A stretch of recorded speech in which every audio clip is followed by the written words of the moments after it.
አንድ ወጣት እናቱን አዝሎ ተሸክሞ ሐጅ አስደረጋታሉ። ሐጅ አስደርጓት ተሸክሜ ነው እናቴን ሐጅ አስደረኩት፣ ሐቋን አልተወጣሁኝም ወይ? ሐቋንማ ለመውጣት ገና ነህ፣ ግን ኸይር ሰርታል፣ አላህ ይቀበልህ።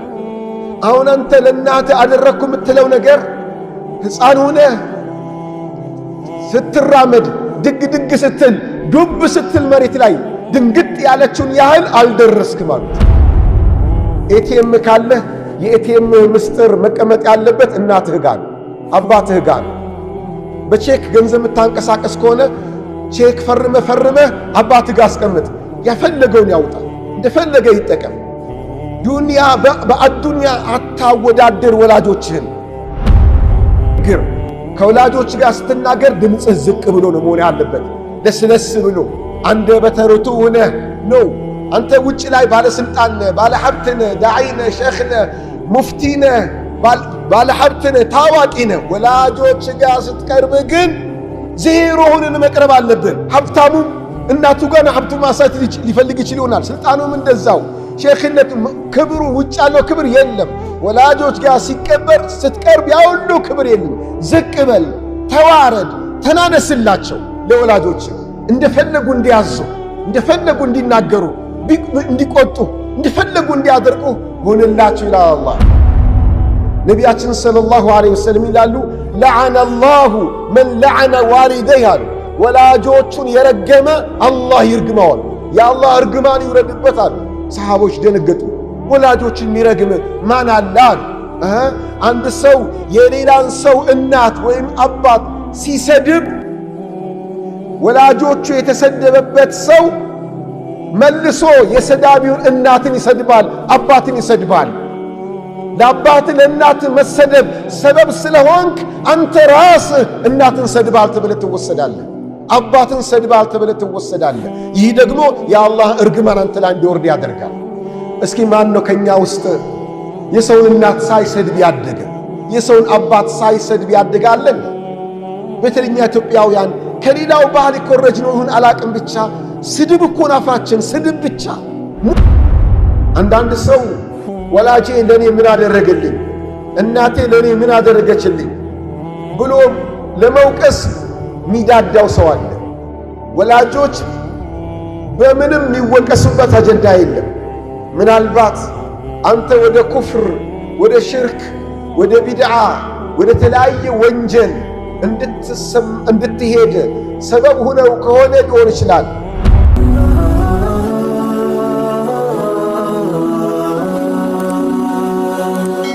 ሰብስክራይብ በማድረግ ቤተሰብ ይሁኑ። አልሐምዱሊላህ ሐምደን ከሲረን ጠይበን ሙባረከን ፊህ ከማ ዩሒቡ ረቡና ወርዳህ ወሰላቱ ወሰላሙ ዐላ መን አርሰለሁ ላሁ ረሕመተን ሊልዓለሚን ነቢይና ወሐቢቢና ሙሐመድ ብን ዓብድላህ ወዐላ አሊሂ ወአስሓቢህ ወኩሉ መን እህተዳ ቢሁዳሁ ኢላ የውም ዲን ወበዕድ።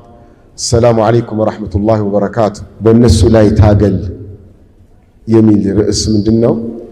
በአንድ ወቅት አንድ ሰሓባ ረሱል ዘንድ መጣ ሰለላሁ ዐለይሂ ወሰለም። የአላህ መልእክተኛ ለዘመቻ ተዘጋጅተው ነበር እና እኔም ከእርሶ ጋር አብሬ መዝመት ፈልጋለሁ ብሎ አላቸው። እሳቸው ምን አሉት? አሐዩን ዋሊዳክ፣ ወላጆችህ በሕይወት አሉን እንዴ ብሎ ጠይቁት። አዎን አላቸው። ቀጥለው ምን አሉት? ፈፊሂማ ፈጃሂድ፣ በእነሱ ላይ ትግል አድርግ አሉት። ትግልህን ጂሃድህን በወላጆች ላይ አድርግ ይላሉ ረሱል ሰለላሁ ዐለይሂ ወሰለም። ዛሬው ርዕሳችን በወላጆቻችን ላይ እነሱን በመከደም በእነሱ ላይ ያለብንን ግዴታ በመወጣት ትግል ማድረግ አለብን። ትግል የሚለውን ቃል ወይም ደግሞ ይህን ርዕስ እንደ ርዕስ የመረጥኩት ቀላል አይደለም። የወላጆችን ሐቅ መወጣት፣ ወላጆችን መንከባከብ እንደ ቀላል የሚታይ ነገር አይደለም። ነቢያችን ሰለላሁ ዐለይሂ ወሰለም ከጂሃድ በሚለው ቃል ነው የጠሩት። ፈፊሂማ ፈጃሂድ ከተባለ በጣም ከባድ መሆኑን አላህ ላገራለት ሰው በስተቀር ማንኛውም ሰው እንደቀላል ወላጆቹን ሐቅ መወጣት የማይችል መሆኑንና ትግል፣ ጥረት፣ ጭንቀት፣ ጥንካሬ፣ ብርታት የሚያስፈልገው የዒባዳ ዘርፍ መሆኑን የሚገልጸው። ስለዚህ ኢንሻአላህ ይህን ርዕስ ሳቀርብ ሁላችሁም ይህን ርዕስ ፈፊህማ ፈጃሂድ በሚል መንፈስ ሆናችሁ እንድትከታተሉ ፈልጋለሁ። ርዕሱም እሱ ስለሆነ ማለት ጥረት የሚፈልግ መሆኑን፣ ትግል የሚፈልግ መሆኑን፣ ሜዳ ወይም ቀላል እንዳልሆነ፣ በጣም አስቸጋሪና አታጋይ ጉዳይ መሆኑን ልናውቀው ይገባል። ጀይድ የምንታገለው ከማን ጋር ነው? ፈፊህማ ፈጃሂድ ሲሉ ትግሉ ከማን ጋር ነው? የምንታገልበትስ አፈጻጸሙ ወሲላው ወይም አፈጻጸሙ ምንድን ነው የሚለውን ስንመጣ የምንታገለው ከነፍስያ ጋር ከሸይጣን ጋር ነው የምንታገለው ከሐዋ ጋር ነው። ነፍስያችን ወላጆቻችን እንድንኸድም እንድናገለግል አትፈልግም፣ እንድንኸደም እንጂ እንድንኸድማቸው ፍቃደኛ አይደለችም። እንዲኸድሙን እንዲያገለግሉን ልክ በሕፃንነታችን ተንከባክበው እንዳሳደጉን አሁንም እንዲንከባከቡን ነው የምትፈልገው ነፍስያ። አሁን ግን ለአካለ መጠን ከደረስን በኋላ እኛን ለነሱ መታገል፣ መልፋት፣ መድከም ያለብን ነው። ስለዚህ ትግሉ ከነፍስያ ጋር ነው። ትግሉ ከአዱንያም ጋር ነው። ሀብትህን ለወላጆቹ ስጥ እንደማለት ነው። ሀብትን ማውጣት ትግል ይፈልጋል። ትግል ያለመደ ሰው በሀብቱ ኸይር ስራ አይሰራም። ስለዚህ ነፍስያን ታግለህ የሀብት የአዱንያ ፍላጎትን ታግል አሸንፈ ለወላጆች አውል ነው። ደከመኝ ሰለቸኝ ሳትል ጉልበትህን ለወላጆች አውል ነው። ጊዜህን በሙሉ ለወላጆች አውል ነው። ይህን ማድረግ ትግል ይጠይቃልና ኢንሻአላህ ትግሉን ታግለን ምናሸንፍ አላህ ያድርገን። አላህ ስብሓነሁ ወተዓላ በቁርአን እንዲህ ይለናል፣ ወወሰይና ልኢንሳነ ቢዋሊደይህ ኢሕሳና። ልጆችን ወይም የሰው ዘርን በሙሉ በወላጆቹ ላይ አደራን ነው። በምን ኢሕሳና መልካም ነገር እንዲያደርግላቸው፣ ጥሩ ነገር እንዲያደርግላቸው አደራ ብለነዋል ይላል። የሰውን ልጅ በሙሉ ሲል ልጆችን አላለም። ትኩረት አድርጉ። ልጆችን አላለም። ሽማግሌ ሆነው ወላጆች ያላቸው ሰዎች ይኖራሉ። ስለዚህ ልጆች አይባሉም፣ ሕፃናት አይባሉም፣ ትላልቆች ናቸው። ትልቁም ብትሆኑ ወላጆች አሏችሁ። እነዚህ ወላጆቻችሁ ወይም በሐያት አሉ ወይም ወደ አኼራ ሂደዋል። በሐያትም ቢኖሩ ወደ አኼራም ቢሄዱ በወላጆቻችሁ ላይ አደራ። ወላጆች ስለሞቱ ሐቃቸው አይቀርምና የሰውን ዘር በሙሉ ነው በወላጆችህ አደራ ብለነዋል የሚለው አላህ ሱብሓነሁ ወተዓላ። አላህ በቁርአን የወላጆቻችን ሐቅ እንድንወጣ የሚያደርግ ኺጣብ ለኛ እኛን ያናገርበት ንግግር አለ። በወቅቱ እኛ አልነበርንም፣ እኛ አላወቅንም፣ ሕፃን ነን ወይም የለንም ማለት ይቻላል። እንደኛ አስተሳሰብ አላህ ገና እየኸለቀን ነው። ግን እንዴት አድርጎ ወላጆች ለኛ እንደደከሙ እንደለፉ በቁርአን ያቀረበው አላህ ሐመለትሁ ኡሙሁ ወህነን ዐላ ወህኒ ይላል። እናት እኮ ልጅን ስትሸከመው በድካም ላይ ድካም፣ በመከራ ላይ መከራ፣ በጭንቅ ላይ ጭንቅ ተደራርቦባት እኮ ነበር ያረገዘች በሆዷ የተሸከመች እያለ አላህ ይነግረናል። ያን ጊዜ እኛ አናውቀውም። እናቶቻችን እንዴት አድርጎ እንደጸነሱን እኛ አናውቅም። እንዴትስ ሁነን እንደተወለድን እኛ አናውቅም። ወሐምልሁ እንደገና እርግዝናውም አለ። ወፊሳሉሁ እንደገና ከተወለድንም በኋላ ጡት እስክንለቅ ድረስ ያለው መከራ ስቃይ ጊዜ አለ።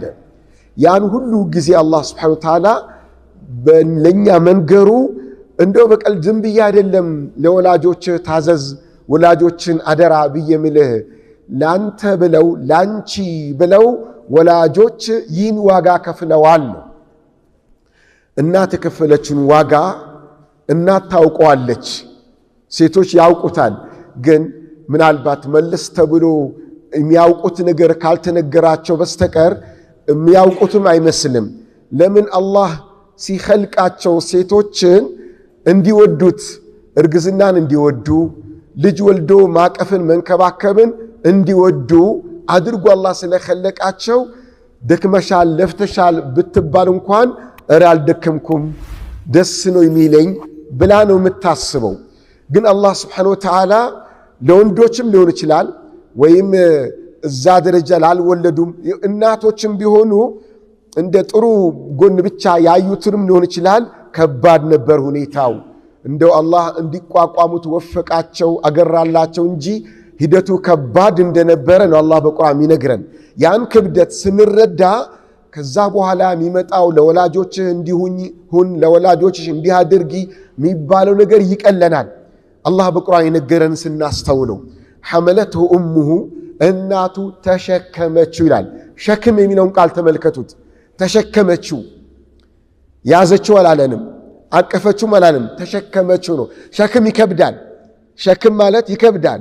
ብዙ ጊዜ ሸክም የሚለውን ቃል የምንጠቀመው ለሚከብድ ነገር ነው።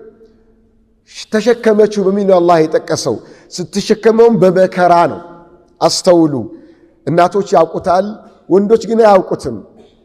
እናት ጽንስ በጸነሰች የመጀመሪያ 3 ወር አካባቢ የሚሰማት ህመም፣ መከራ፣ ስቃይ በምንም የሚለካ አይደለም። እንደው አላህ ችሎታውን ሰጥቷት እንጂ ምግብ አትበላ አትጠጣ።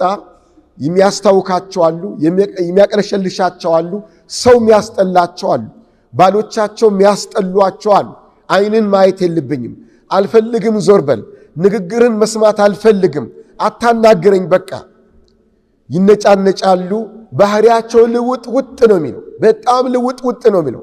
እንዲህ በእንዲህ እንዳለ እንደገና አምሮት የሚባል ነገር አለ፣ የሚያምራቸው ነገር አለ። የሚያምራቸው ነገር ላያገኙ ይችላሉ። አማረኝ ያሉትን ነገር ቢናገሩ ምነካሽ ጤነኛ አይደለሽም እንዴ ሁሉ ሊያስብል ይችላል።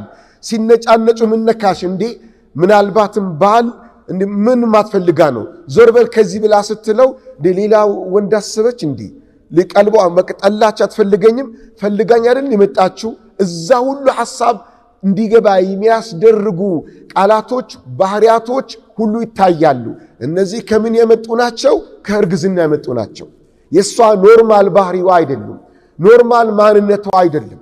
እርግዝናዋ ያመጣው እናትህ እንደዚህ ሁና ነው ያረገዘችህ፣ እናትሽ እንደዚህ ሁና ነው ያረገዘችሽ። ጊዜው ትንሽ አለፍ ብሎ ሲሄድ እርግዝናው ጊዜ ምቾት ማጣት አለ። የፈለገችውን አትበላም ታቃል። በትታመም የፈለገችውን መድኃኒት መውሰድ ትከለከላለች። ነፍሰ ጡር ከሆንሽ ይህን መድኃኒት መውሰድ አትችይም፣ ይህን እንዳትበይ፣ ይህን እንዳትጠጪ፣ እዚህ ቦታ እንዳትራመጂ፣ እንደዚህ ሁኚ። አስተኛኘቷ፣ አመጋገቧ፣ እንቅስቃሴዋ ሁሉ ጥንቃቄ የተሞላበት በጥንቃቄ ስተኛ በጥንቃቄ ስትቀመጥ በጥንቃቄ ስትራመድ በጥንቃቄ ለማን ሲባል? ላንተ ላንቺ ለተወለደው ለኛ አሁን እዚህ ምድር ላይ ላለነው ለኛ ሲባል እናቶች ይህን ዋጋ ከፍለዋል። ይህን ብቻም አይደለም እንደገና ስንወለድ የነበረው በምጥ ጊዜ ያለው መከራ ሱብሃንአላህ ያንም ጭምር ነው አላህ እንድናስታውስ ያደረገን። ስትወለዱም በመከራ ነው የተወለዳችሁት። እናት እኮ ስትወልድ እተርፋለሁ ብላ አታስብ፣ እተርፋለሁ ብላ አታስብ፣ እሞታለሁ ብላ ነው የምታስበው። በወቅቱ የሚሰማ ስሜት ሞት እሞታለሁ ብላ ነው እንጂ የምታስበው ልጄን ወልጄ እሰማለሁ ብላ አታስጭንቁ። መከራው ስቃዩ ግን የአላህ ሕክማ የአላህ ጥበብ ልክ እንደወለደች ያ ሁሉ ስቃይ የለም። ያ ሁሉ መከራ ይረሳና ፍቅር ወደ ልጇ ለመስጠት ልጁ የታለ ልጅቷ የታለች የሚል ስሜት ውስጧ ላይ አሳድሯል አላህ ሱብሓነሁ ወተዓላ። ይህን ሁሉ መከራ ልታስቡት ይገባል ይላል። ይህም ብቻ አይደለም ወፊሳሉሁ ሰላሱ እንደገና ከተወለደም በኋላ እናትን ተለይቶ በራሱ መንቀሳቀስ ትንሽ የሚችልበት ጊዜ 2 ዓመት ይፈጃል። እስከ 2 ዓመት ታጠባለች እናት። 30 ወር ብሎ አላህ የገለጸው 30 ወር የመከራ ወር ነበር ማለት ነው። እንደገና ስታሳድግም ታውቃላችሁ፣ ስታሳድግ የምታሳየው መከራ ስቃይ ያውቀዋል፣ ታላቅ ታናሽም ያውቀዋል፣ በዙሪያ ያሉ ሰዎች ሁሉ ያውቁታል። ያን መለስ ብለን እንመልከት ብለን ብንል እንቅልፍ አተኛም እናት ልጇን ለማስተኘት ብላ፣ እናት ደስ ያላትን አትበላም ልጇን ለማብላት ብላ። በአንድ ወቅት ረሱላችን ሰለላሁ ዐለይሂ ወሰለም ቤት አንዲት እናት ሁለት ሕፃናቶችን አዝላ ምግብ ፍለጋ እናታችን አይሻ ጋር መጣችና እናታችን አይሻ ቤት ረዲየላሁ ዐንሃ ምንም ምግብ የለም። የነበረው 3 ተምሮች ነበሩ። እነዚህን ተምሮች ተቀበለችና ሁለቱን ለልጆቿ ሰጠች። አንዷን ለራሷ ልትበላ ስትል ከአፏ ነጠቋት። አውጥታ እሷንም 2 ቦታ ከፍላ አበላች። ይቅርብኝ እኔ ብላ ማለት ነው። በጣም አሳዘናት እናታችን አይሻ። ይህን ጉዳይ ለረሱላችን ተነገራቸው። ምን አሉ? የአላህ መልእክተኛ በ2 ሴት ልጆች በማሳደግ በመንከባከብ አላህ ፈትኖት ለወግ ለማዕረግ ያበቃ ሰው የቂያማ ቀን ከጀሃነም መከላከያ ይሆኑለታል አሉ ነቢያችን ሰለላሁ ዐለይሂ ወሰለም። አጅሩም ከፍተኛ ነው። በዚህ በመከራ በስቃይ ነው እናት ያሳደገችን። አባትም እንደዛው እናትን ሲኸድም የነበረው አባት ነው፣ ሲንከባከብ የነበረው አባት ነው። ከተወለድን በኋላ ቀን ይወጣል። ታውቃላችሁ እንግዲህ ወንዶች ስራ ቦታ ሂዶ ላቡን ጠብ አድርጎ ከስንቱ ተገላም ሰው እየገለመጠው ያመናጨቀው ስራ የሆነ ነገር ርዝቅ ይዤ መግባት አለብኝ ሐላል ከስብ ፍለጋ ደከመኝ ሰለቸኝ ሳይል ራበኝ ጠማኝ ሳይል ሩቅ ነው ቅርብ ነው ሳይል ይከብዳል ይቀላል ሳይል በተለያየ የሥራ ዘርፍ ተሰማርቶ የሚደክመው የሚለፋው እናትን ለመንከባከብ ልጅን ለማሳደግ ለመንከባከብ ነው። በዚህ መከራ ነው፣ በዚህ ትግል ነው ለአካለ መጠን ደርሳችሁ ትልቅ መሆን የቻላችሁ። ስለዚህ ይሄን አትርሱ።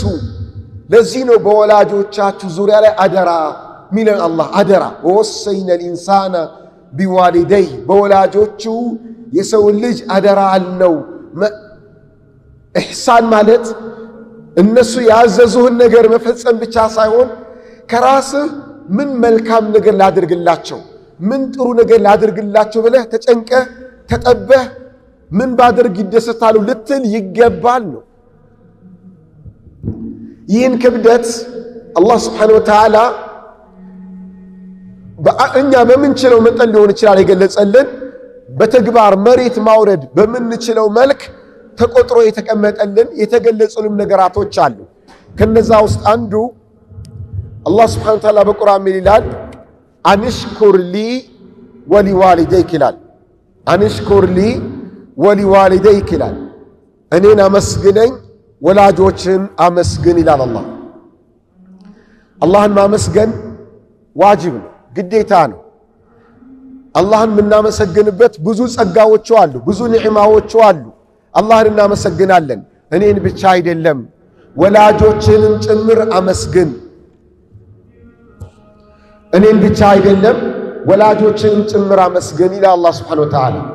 ወላጆቻችንን እንድናመሰግን ታዘናል። ሹክረን እንድንላቸው ጀዛኩሙላህ ኸይር እንድንላቸው ታዘናል። ይህ የአላህ ትእዛዝ ነው። ከኛ ውስጥ ስንቶቻችን ወላጆቻችን እናመሰግናለን? ይህ የአላህ ትእዛዝ ነው፣ የአላህ ትእዛዝ ነው። አንዳንድ ሰው ወላጄ ለኔ ምን አደረገልኝ፣ እናቴ ለኔ ምን አደረገችልኝ ብሎ ለመውቀስ ሚዳዳው ሰው አለ። ወላጆች በምንም የሚወቀሱበት አጀንዳ የለም። ምናልባት አንተ ወደ ኩፍር፣ ወደ ሽርክ፣ ወደ ቢድዓ፣ ወደ ተለያየ ወንጀል እንድትሄድ ሰበብ ሆነው ከሆነ ሊሆን ይችላል።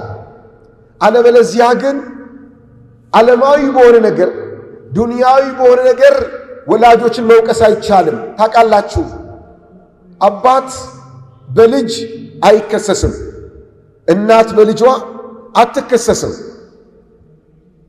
በሆነ አጋጣሚ አላህ አድርገውና ወላጆች ልጆቻቸው ላይ አደጋ ቢፈጥሩና ቢያደርሱና ልጁ ቢሞት ቅሳስ አይደረግም አባት ላይ። የአባት አጀንዳ ከባድ ነው፣ ደረጃው ትልቅ ነው። ወላጅን መክሰስ አይቻልም። በአንድ ወቅት አንድ ሰው መጣ ረሱል ጋር ሰለላሁ ዐለይሂ ወሰለም የአላህ መልእክተኛ ሆይ አላቸው አባቴ ንብረቴን ወሰደብኝ አላቸው። ክስ ነው የሚመሰረተው። አባቴ ንብረቴን ወሰደብኝ ብሎ ሲላቸው ምን ብሎ መለሱለት? አንተ ወማሉከ ሊአቢክ አሉት። አንተም ንብረትህም የአባትህ ናችኋል። ምን አባትህ ወሰደብኝ ትላለህ? አንተ ራስህ የማን ሁነህ ነው? አንተ የማን ሁነህ ነው አባትህን የምትከሰው? አንተ እኮ የአባትህ ነህ። አንተ የአባትህ ነህ። አባትህ አንተን፣ እናትህ አንተን እንደፈለገች ማድረግ ትችላለች። እንደፈለገች ልብ ብላችኋል። እንደፈለገች ከቁርአኑ አንቀጽ ጋር መጣበታለሁ እና አላህ Subhanahu Wa Ta'ala ወላጆቻችንን አመስግኑ ብሎ አላህ አዞናል። እስኪ ሁላችሁም አመስግኑ ወላጆቻችሁ። አመስግኗቸው። ምን አላችሁ? እናመሰግናለን አላችሁ? አልሰሙማ። በቴክስቲንግ ቢሆን እናቴ ያመሰግንሻለሁ፣ በተለይ ወጣቶች አባቴ ያመሰግንሃለሁ ብላችሁ ቴክስት አድርጉ። አጠገባችሁ ካለ እዛው እናትሽ አጠገብሽ ካለች አመሰግንሻለሁ በያት። ይሄ አላህ ትእዛዝ ነው። ዳዕዋም የምንሰማው ለመተግበር ነው ወይስ ጊዜ ለማሳለፍ ነው? ለመተግበር ነው አይደለም? خلاص አሁን ተግብሩ። ቴክስትን ይጽፈል አይሁን ያላ ቶሎ ለወላጆቻችሁ አባቴ ያመሰግንሃለሁ፣ ስልክ ደውላችሁም ቢሆን እናቴ አመሰግንሻለሁ ሹክረን እያላችሁ ነው። እየጠበኩኝ ነው። ቴክስት የማይጽፉ አሉ። በሐያት የሉም ማለት ነው። አላህ የጀነት አድርጋቸው። በሐያት የሌሉትን አላህ የጀነት አድርጋቸው። ወይስ ሞባይል የላቸው? ቴክስቱን የጻፋችሁ ሹክረን ያላችሁ አላህ ይቀበላችሁ። አላህ ይቀበላችሁ። በኸይር መዝገብ አላህ ያስፈርላችሁ። የአላህን ትእዛዝ ተከትለን በምንተገብረው ነገር አላህ ይወድልናል፣ አላህ ይቀበለናል። ብዙ ጊዜ እኛ ችግራችን ምንድነው? የሆነን ኸይር ስራ እንሰማና በኋላ አደርገዋለሁ እንላለን። በኋላ ደግሞ ሸይጣን መሃል ላይ ይገባል። በኋላ እንዳናደርገው ሸይጣን መሃል ይገባል። እንደሰማን ወዲያው ተግባራዊ የምናደርገው ከሆነ ግን ሸይጣንን አሸነፍን፣ ነፍስያንም አሸነፍን፣ የአላህንም ትእዛዝ ፈጸምን፣ ተገበርን ማለት ነው። ይህ ምስጋና የቃል ብቻ አይደለም። አመስግኗቸው ብሎ ሲል አላህ ወላጆቻችሁን የቃል ብቻ አይደለም። በጉልበትህ ወላጆችን ኸድም፣ ይህ ማመስገን ነው። በገንዘብህ ወላጆችን ኸድም፣ ይህ ማመስገን ነው። አላህ በሰጠህ ዕውቀት፣ አላህ በሰጠህ ችሎታ ወላጆችን አገልግልበት፣ ይህ ማመስገን ነው። በቃል ብቻ አመሰግናለሁ እያልክ መሸወድ እንዳይሆን። እናት በተለይ በትንሽ ነገር ነው የምትመኘው። እማ ወድሻለሁ እኮ ካላት በቃ አለቀ፣ ቀልቧን ይዞ ጠፋ። እንዲህ ሽወዳ አይደለም፣ ያዘዘው አላህ ነው። እናትን በቀላል ነገር ልትሸውዳት ትችላለህ። ምትወዳት፣ ምታፍቅራት፣ ምትንከባከባት ልትመስልህ ትችላለህ። አላህን ግን መሸወድ አይቻልም። አላህን ማታለል አይቻልም። ስለዚህ አደራ ምን አሁንም ለወላጆቻችን በምናደርገው በጎ ነገር፣ መልካም ነገር ከወላጆቻችን የምንጠብቀው ምንም ነገር መኖር የለበትም። ምንም ነገር መኖር የለበትም። ልብ በሉ፣ ከወላጆቻችን አንድ የምንጠብቀው ነገር የለም። አላህ ለዚህ ነው እኛ ከመወለዳችን በፊት ለኛ የዋሉትን ውለታ አላህ ነገረን። አሁን ምንም ነገር አትጠብቁ ከነሱ ነው። ምንም ነገር አትጠብቁ ከናንተ ነው እንጂ ለወላጆቻችሁ የምታደርጉት ነገር የሚነገረው ወላጆች ለናንተ ምን ማድረግ አለባቸው የሚለውን ነገር እናንተ መጠየቅ አትችሉም። ያን መፈተሽ መመርመር አትችሉም።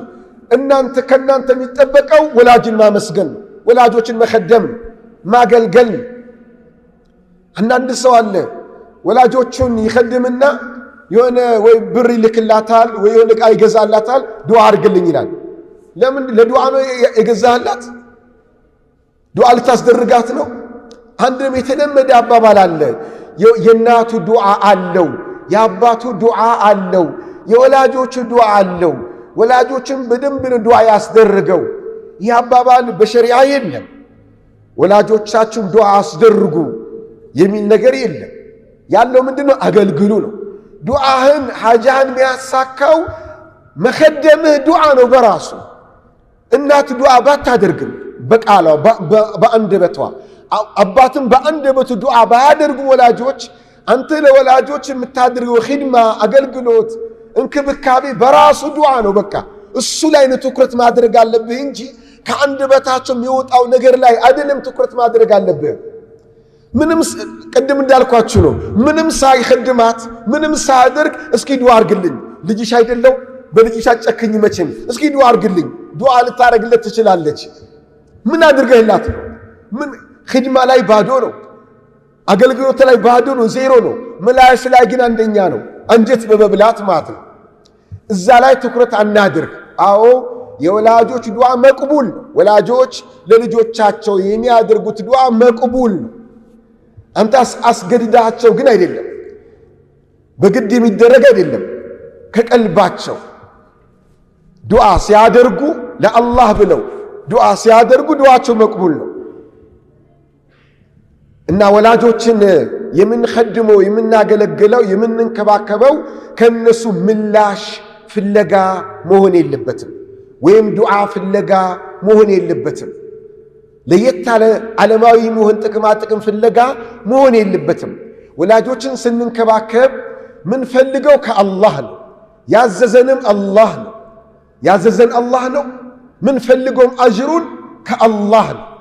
ለምን እንዲህ ይላሉ ረሱላችን ሰለላሁ ዐለይሂ ወሰለም ሪዳላሂ መዓ ሪደል ዋሊደይን አው ከማ ቃለ ረሱሉላህ ሰለላሁ ዐለይሂ ወሰለም የአላህ ውዴታ የሚገኘው በወላጆች ውዴታ ነው ይላሉ። ወላጆቹ የሚወዱት አላህ ይወደዋል። ተቃራኒም ልክ ነው። ወላጆቹ የተቆጡት የተከፉበት አላህ ይቆጣዋል። ከአላህ ቁጣ ለመዳን የአላህን ውዴታ ለማግኘት ወላጆችን አስደስት፣ ወላጆችን ኸድም። በአንድ ወቅት አንድ ሰሃባ መጣና ለረሱላችን ሰለላሁ ዐለይሂ ወሰለም አላቸው አኽቢርኒ ቢአሐብ አልአዕማል ኢለላህ ዐዘ ወጀል፣ አላህ ዘንድ ምርጥ የሚባል ዒባዳ ጥሩ የሚባል ኸይር ስራን ይንገሩኝ አላቸው። ምን ብሎ አሉት? አሰላቱ ዐላ ወቅቲሃ አሉት። ሰላትን በወቅቱ መስገድ ነው አሉት። ከዚያስ ብሎ ጠየቃቸው። ብሩል ዋሊደይን ለወላጆች መልካም መሆን፣ ለወላጆች ጥሩ ማድረግ። ከዛ ቀጥሎ ከሰላት ቀጥሎ ወላጆች ናቸው አሉ ረሱል ሰለላሁ ዐለይሂ ወሰለም። አላህ ዘንድ ተወዳጅ የሆነ ነገር ብሎ ነው የጠየቃቸው እንጂ ወላጆች ዘንድ ተወዳጅ የሆነ ነገር ብሎ አልጠየቀም። አላህ ዘንድ ምርጥ ስራ ምርጥ ዒባዳ ማለት ምንድነው ሲላቸው ከሰላት በኋላ ለወላጆች መልካም ሁኑ አሉ። ለወላጆቻችን መልካም የምንሆነው አላህ ዘንድ ለመወደድ አጅር ለማግኘት ወደ አላህ ለመቃረብ እንጂ ከወላጆቻችን ጥቅማ ጥቅም ፍለጋ መሆን የለበትም። አደራ። ያ ሲሆን አላህ ይወደናል፣ አላህ ይቀበለናል። የቂያማም ቀን በአጅሩ ተጠቃሚ እንሆናለን። እነዚህ የወላጆችን ሐቅ በተመለከተ አላህ በዝርዝር የጠቀሰው አንድ የቁርአን አንቀጽ ላንሳ። እኛ ራሳችንን ቼክ ማድረግ አለብን። እዛ ላይ ምን ይላል አላህ? ወቀዳ ረቡከ አላ ተዕቡዱ ኢላ ኢያሁ፣ ጌታ ወሰነ፣ አዘዘ፣ ግድ ያደረገ ከኔ በስተቀር ማንንም አታምልኩ፣ ለማንም አታጎበድዱ፣ ከኔ በስተቀር ማንንም አትፍሩ ይላል አላህ። ከኔ በስተቀር ማንንም አትከጅሉ ይላል አላህ። ከኔ በስተቀር ማንንም አትፍሩ ይላል አላህ። ከኔ በስተቀር በማንም አትመኩ ይላል አላህ። ከኔ በስተቀር ማንንም ድረስልኝ አድነኝ አትበሉ፣ ከኔ በስተቀር ማንንም ችግርን ጉዳይን የምትነግረውና የሚያሳካልኝ አካል አለ ብለህ አታስብ፣ አትመን፣ እኔም ብቻ አምልክ ይላል አላህ። ከዛ ቀጥሎ ወቢልዋሊደይኒ ኢሕሳና፣ ለወላጆቻችሁ መልካም ሁኑ፣ መልካም አድርጉ አለ።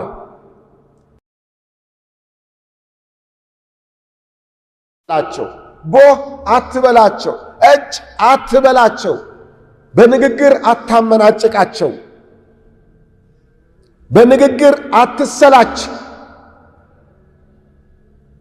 ቃል አብዱላህ ብን አባስ ሲተርጎሙን ይላሉ ይህን ሲፈስሩ ወላጆችን ያመናጭቅማ ማን አለ በንግግር አላህ ለማለት የፈለገው አሉ አላህ ለማለት የፈለገው ቀጥሎ ከሚያነሳው የቁርአን አንቀጽ ጋር አያይዞ ይህን ሐሳብ ያነሱት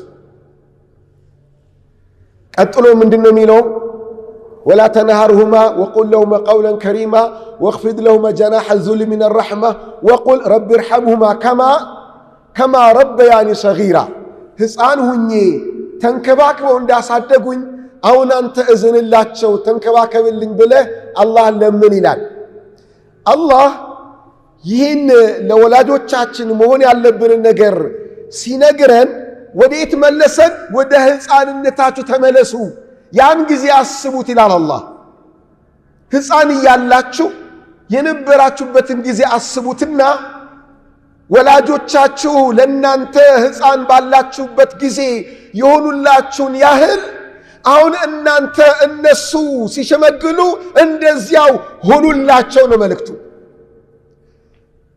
እኛ ሕፃን ያለን ምን ነበር ወላጆቻችን ለኛ ሽንታችንን አይጠየፉም ዋሽንት ይሁን አይነ ምድር ይሁን አይጠየፉም በላይላይዋ በእናት ላይ ሸንተሃል እናት አይነ ምድርን በእጇ ጠርጋለች ሽንትንም እንደዛው ንፍጥህን በአፏ መጣልሃለች አንድ ቀን ሽንትህን ወይም አይነ ምድርህን ወይም ንፍጥህን ኦፍ ብላው አታውቅም እጭ ብላው አታውቅም ቦህ ብላው አታውቅም አሁንም አንተ እናት አርጅታ ፓምፐርስ ያስፈልጋታል እናት አርጅታ ሽንት ቤት አትሄድም አልጋ ላይ ነው የሚሸነው አባትም እንደዛው ሊሆን ይችላል አንተን የምታጸዳዳት አንተን የምታጎርሳት አንተን ንፍጣው የምትጠርግላት አንተንሽን ሁሉ ነገር የምትንከባከው አንተነ ሰውነቷን የምታጥበው ልብሷን የምትቀይረው የዛኔ ዋ ትሰላችና ዋ ኦፍትልና فلا تقل لهما اف በሸመገሉ ሰዓት ጉልበት በከዳቸው ሰዓት በታመሙ ሰዓት ቦትላቸው ነው ወዮልህ አንተ ሕፃን ያለህ እኮ እንደዛ አላሉ መቼ እንደዛ አሉ እነሱ ደስ ያላቸው ነበር እኮ ሲخدሙ የነበረው አንድ ወጣት እናቱን አዝሎ ተሸክሞ ሐጅ አስደረጋታሉ ሐጅ አስደርጓት ከባድ ነው ሐጅ የሄደ ሰው ያውቀዋል የሐጅን ክብደት በጣም ከባድ ነው እንኳን ሰው ተሸክመህ አይደለም ብቻህን ሐጅ አድርጎ መምጣት በጣም ይከብዳል ተሸክሜ ነው እናቴን ሐጅ አስደረኩት ሐቋን አልተወጣሁኝም ወይ ሐቋን ማለመውጣት ገና ነው ግን ኸይር ሰርታል አላህ ይቀበልህ አሁን አንተ ለእናቴ አደረኩ የምትለው ነገር ሕፃን ሆነ ስትራመድ ድግ ስትል ዱብ ስትል መሬት ላይ ድንግጥ ያለችውን ያህል አልደረስክ ማለት ስትወድቅ የደነገጠችውን ድንጋጤ አልደረስክም ምንም ነገር ብታደርግ ሐቋን ተወጣ አትባልም ሲጀመር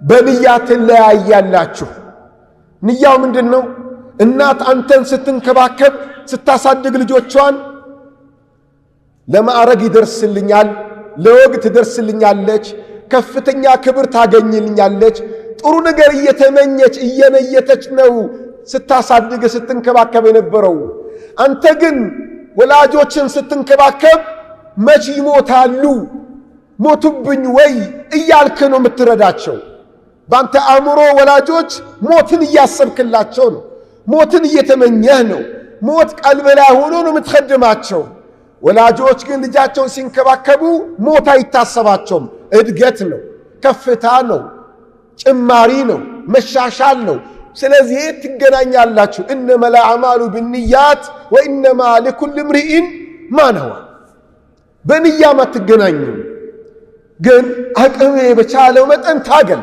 ልፋ ጥረት አጅር ታገኛለህ ከአላህ ዘንድ ነው የወላጅን ሐቅ አንድ ሰው በምንም መልኩ ሊወጣው አይቻልም ሲባል አንድ ነገር ግን አስቀመጡ ረሱላችን ሰለላሁ ዐለይሂ ወሰለም አንድ ሰው የወላጆቹን ሐቅ ምንም ቢخدማቸው ተወጣ አይባልም። ምናልባት ወላጆቹ በሆነ አጋጣሚ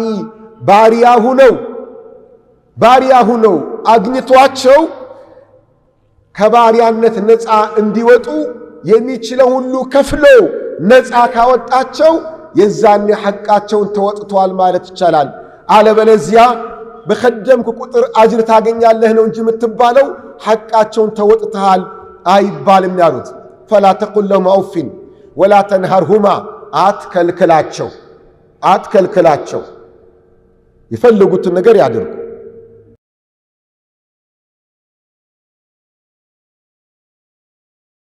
የሽርክ ተግባር እንድትፈጽም የቢድዓ ተግባር እንድትፈጽም ሐራም የሆነ ነገር እንድትተገብር ካዘዙ አትቀበላቸው። ዱንያዊ በሆነ ነገር ግን በደንብ አድርገህ ተንከባከባቸው ይላል አላህ ሱብሓነሁ ወተዓላ። ወላጆች ሙስሊም ሆኖ አይደለም ሙስሊም ባይሆኑ እንኳን እንንከባከባቸዋለን። ሙስሊም ባይሆኑ የሌላ እምነት ተከታይ ቢሆኑም የወላጅነት ሐቃቸው እንደተጠበቀ ነው። አትከልክላቸዋል። በሌላ አባባል ምንድነው ታውቃላችሁ? ኤቲኤም ካለ የኤቲኤም ምስጢር መቀመጥ ያለበት እናትህ ጋር ነው፣ አባትህ ጋር ነው። በቼክ ገንዘብ የምታንቀሳቀስ ከሆነ ቼክ ፈርመህ አባትህ ጋር አስቀምጥ። ያፈለገውን ያውጣ፣ እንደፈለገ ይጠቀም። በአዱንያ አታወዳደር ወላጆችህን። ወላጆች በአዱንያ አይወዳደሩም። ሐራም ላይ ወንጀል ላይ ሲሆን ብቻ ነው። ምናልባት አቅላቸው ከደከመ አስተሳሰባቸው ከደከመ ወደ በኖርማል አይደሉም ከተባለ ትዕዛዛቸው የሚያከስር የሚያወድም ነው ከተባለ በዚህ ከታወቀ ያው በሸሪዓው የሚታወቅ ሐጅር የሚባል አለ። ያን ሂደት ልትከተል ትችላለህ። ወቁል ረቢ ርሐምሁማ ወቁል ለሁማ ቀውለን ማዕሩፋ መልካም ንግግርን አናግራቸው። ጥሩ ንግግር ከወላጆች ጋር ስትናገር ድምፅህ ዝቅ ብሎ ነው መሆን ያለበት፣ ለስለስ ብሎ አንደበተ ርቱዕ ሆነህ ነው። አንተ ውጭ ላይ ባለስልጣን ነህ፣ ባለሀብት ነህ፣ ዳዒ ነህ፣ ሼኽ ነህ፣ ሙፍቲ ነህ፣ ባለሀብት ነህ፣ ታዋቂ ነህ። ወላጆች ጋር ስትቀርብ ግን ዜሮ ሆነን መቅረብ አለብን። ዜሮ ስልጣንም የለም፣ ሀብትም የለም፣ ዕውቀትም የለም፣ ምንም ነገር የለም። ዜሮ ሆነ ቅረብ። መልካም ንግግር አናግራቸው። ወኽፊድ ለሁማ ጀናሐ ዙል የውርደት ክንፍህን ዝቅ አድርግላቸው። ተዋረድ፣ እነሱ የበላይ ይሁኑ፣ ከፍ ይበሉ፣ እንዲያዙ ተመቻችላቸው፣ እንደፈለጉ እንዲያደርጉ ምቹ ሁንላቸው። እነሱ ጋር ሆነ በፕሮቶኮል ልብስ ቀርበ እነሱ ጋር ሆነ ስልጣንን፣ አቅምን፣ ሀብት የምታሳይ ከሆነ ይሽቆጠቆጡልሃል። እነሱ ናቸው ዝቅ የሚሉት። አንተ ዝቅ በል እነሱ ከፍ እንዲሉ። ይሄ ትልቅ መመሪያ ነው፣ ከባድ መመሪያ ነው። ጀማ አላህ የወፈቀው እንጂ ለዚህ ነው ፈፊሂማ ፈጃሂድ ከወላጆች ጋር ትግል አድርግ ማለት ይሄ ነው። በቀላሉ ሆነ አይደለም። ሀብታሙም እናቱ ጋር ሀብቱ ማሳት ሊፈልግ ይችል ይሆናል። ስልጣኑም እንደዛው፣ ሼኽነቱ፣ ክብሩ፣ ውጭ ያለው ክብር የለም። ወላጆች ጋር ስትቀርብ ያ ሁሉ ክብር የለም። ዝቅ በል፣ ተዋረድ፣ ተናነስላቸው። ለወላጆች እንደፈለጉ እንዲያዙ፣ እንደፈለጉ እንዲናገሩ፣ እንዲቆጡ፣ እንደፈለጉ እንዲያደርጉ ሆነላቸው ይላል አላህ። በዚህ ማበቃ አንተ ምንም ብትخدም ምንም ብታደርግ ልትወጣ አትችልምና እኔን ለምነኝ ይላል አላህ። ወላጆችን እንድንከባከብር ይላል። ወቁል ረቢ ርሐምሁማ ከማ ረበያኒ ሰጊራ። ያ አላህ ወላጆቼ ሕፃን ሁኜ ተንከባክበው እንዳሳደጉኝ አሁን አንተ ተንከባከብልኝ ብለህ ለምነኝ፣ ዱዓ አድርግ ይላል አላህ ስብሓነሁ ወተዓላ። የወላጆች ሐቅ ቢዘረዘር የሚያልቅ አይደለም። በተለይ አሁን ባለንበት ትውልድ የተጎዳ እስላማዊ አስተምሮት ቢኖር እንደ አስተምሮትም በተለይ ደግሞ እንደ ተግባር የወላጆች ሐቅ ነው። ተግባር ላይ ዜሮ የገባንበት ነቢያችን ሰለላሁ ዐለይሂ ወሰለም ይላሉ ለዐነ አላሁ መን ለዐነ ዋሊደይህ አሉ። ወላጆቹን የረገመ አላህ ይርግመዋል፣ የአላህ እርግማን ይውረድበት አሉ። ሰሃቦች ደነገጡ። ወላጆችን የሚረግም ማን አለ አሉ። አንድ ሰው የሌላን ሰው እናት ወይም አባት ሲሰድብ ወላጆቹ የተሰደበበት ሰው መልሶ የሰዳቢውን እናትን ይሰድባል፣ አባትን ይሰድባል።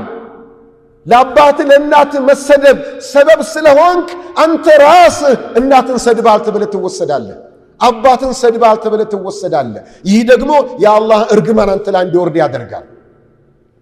እስኪ ማን ነው ከኛ ውስጥ የሰውን እናት ሳይሰድብ ያደገ የሰውን አባት ሳይሰድብ ያደጋለ? በተለኛ ኢትዮጵያውያን ከሌላው ባህል ኮረጅ ነው ይሁን አላቅም ብቻ ስድብ እኮ ናፋችን ስድብ ብቻ። ሙእሚን እኮ ሲጀመር አይሳደብም አይራገምም፣ ሙስሊም አይሳደብም አይራገምም። ያ ስድብ እርግማን አልፎ ተርፎ የደረሰ ወላጆች ጋር ደርሰዋል። ወላጆችን መስደብ፣ ወላጆችን መራገም በየቀኑ በየሰዓቱ ማለት በሚያስችል መልኩ አንድ ጊዜ እንደ ወላጆችን መርገም የሰው ወላጅ አትርገሙ ስል አንዲት ሕፃን ተማሪ ነበርችና ጥያቄ አለኝ አለች። ምንድነው ጥያቄ ስላት እናቴ ራሷን ከረገመችሳል ከሰደበችሳ ምን እናትሽን ትለኛለች። አስተዋላችሁ? እናቴ እኔን ምን ትለኛለች? እናትሽን ትለኛለች። አባት ምን ይላል? ምን አባህ ይላል። ልጁን እኮ ነው ምን አባህ ይለዋል። ማን እየተሰደበ ነው? ወላጆች የተሰደቡ ነው። እናትሽን ምን አባህ። ይሄ ትልቅ ከባድ ስድብ ነው። ለምደነዋል። ስድብም አይመስለንም ወንጀልም አይመስለንም ከመልመዳችን የተነሳ ማለት ነው። አላህ ይጠብቀን። ሌላው ወላጅ ከክብሩ አንዱ ስም አይቀየርም። አንድ ሰው የወላጁን ስም ቀይሮ በሌላ ስም የሚጠራ ከሆነ እንኳን ጀነት ሊገባ ሽታውንም አያገኝም። ሁሉም ሰው በወላጁ ስም ነው መጠራት አለ። በወለደው ባሳደገው አይደለም፣ ባስተማረው አይደለም፣ በቀለበው አይደለም፣ ባኖረው አይደለም፣ በወለደው ነው መጠራት ያለበት። በወለደው አባቱ ስም ነው መጠራት አለበት። ከዛ ውጭ መጠራት ከባድ ወንጀል ነው። ይህ በእንዲህ እንዳለ ሰዓት አልቋል ከተባልኩ ቆየሁኝ። እንደዚህ አይነት ወላጆቹን የሚንከባከብ ወላጆችን የሚረዳ ትውልድ ማየት ይናፍቃል። እስላም ሐቂቃ ቁርአንና ሐዲስ የሚያስተምረው አስተምሮት በዚህ ዙሪያ ላይ መሬት ወርዶ ማየት ይፈልጋል። ያን የት ነው የምናገኘው? ልጆችን በተርቢያ ካሳደግን ነው። ልጆች ገና ሲያድጉ የወላጅ ሐቅ አውቀው የእናትን ሐቅ የአባትን ሐቅ አውቀው እንዲያድጉ ካስተማርን በቁርአን በሐዲስ ካስተማርናቸው ጥሩ ትውልድ እናገኛለን። ግን ለቁርአን አስተምሮት ለሐዲስ አስተምሮት ለእስላማዊ ተርቢያ ችላ ብለን ትልቁ ጭንቀታችን ልጄ ዓለማዊ ትምህርት ላይ ጎበዝ ይሁን፣ ልጄ ዓለማዊ ዱንያ ላይ ጎበዝ ይሁን ምንል ከሆነ ግን መጥፎ ትውልድ ነው የምናገኘው። ነገ አባቱን የሚሰድብ እናቷን የምትሰድብ ብሎ የሚገድል ትውልድ ነው የምናፈራው። አላህን እየፈራ የሚያድግ ዱንያውም አኼራውም ያማረ የሚሆንን ልጅ ትውልድን ለማየት በማስተማር በማቅራት ላይ ሁላችንም ጥረት እናድርግላለሁ። ነቢያችን ሰለላሁ ዐለይሂ ወሰለም በወላጆች ላይ የጣሉት አንድ ሐዲስ ልናገርና አቆማለሁ። ሚላሉ የአላህ መልእክተኛ ኩሉ መውሉድን ይውለዱ ዐለል ፊጥራ፣ ሁሉም ሰው ሲወለድ በተፈጥሯዊ እስላም ነው የሚወለደው አሉ። ከተወለደ በኋላ ነው ወላጆቹ የሚያበላሹት አሉ። ፈአበዋሁ ዩሀዊዳኒሂ አው ዩነስራኒሂ አው ዩመጅሳኒህ አሉ። ወላጆቹ ናቸው ይሁዳ የሚያረጉት ወይም ነሳራ የሚያረጉት ወይም እሳት አምላኪ የሚያረጉት ወላጆች ናቸው እንጂ ልጆችን ያበላሿቸው ባያበላሿቸውና እንደተፈጠሩ ለቁርአን ብቻ ቢሰጧቸው ንጹህ አላህ የሚፈልገው ትውልድ ሆነው ያድጉ ነበር ይላል። ይህ ማለት የወላጆች አማና ከባድ መሆኑን የሚያሳየው። ስለዚህ ወላጆች እባካችሁ መጪው ትውልድ ያማረ ጥሩ ትውልድ እናይ ዘንድ ለልጆቻችሁ ቁርአንን ስጡ፣ ሐዲስን አቅርቡላቸው፣ እስላማዊ ተርቢያን ተምሮ እንዲያድጉ አድርጉ እላለሁኝ። በሰማነው የምንሰራ ሰው አላህ አድርገን።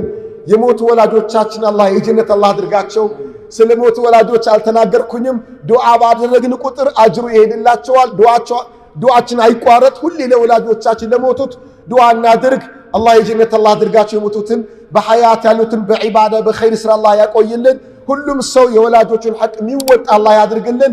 መጪውን ትውልድ ደግሞ በእስላማዊ ተርቢያ አሳድገን ያማረ ወላጆችን የሚያከብር የሚወድ የሚንከባከብ ትውልድን ምናይ አላህ ያድርገን። ወሰለላሁ ወሰለም ዐላ ነቢይና ሙሐመድ ወዐላ አሊሂ ወሰሕቢሂ ወሰላሙ ዐለይኩም ወረሕመቱላሂ ወበረካቱ።